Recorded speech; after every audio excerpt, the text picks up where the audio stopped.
Hello everyone, welcome back to the channel. In this video, I'm going to walk you through an easy step-by-step guide on how to transfer crypto from Robinhood to Cold Wallet. So let's quickly dive into it. One of the easiest way for you to be able to transfer crypto from Robinhood to Cold Wallet is to open the Robinhood app and log into your account using your account credentials. Then from there, you have to tap the account icon at the bottom right, then select crypto and choose the current cryptocurrency you want to transfer. So once you do that, tap send, then open your Cold Wallet app or device.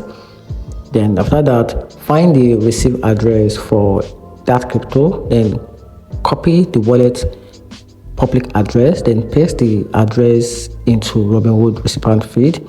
Enter the amount of crypto you want to transfer. Double check the wallet address and network. Make sure the network are correct. Make sure they both match. Tap review, confirm, submit to complete the transfer, and your crypto will now move from Robinhood to your Cold Wallet.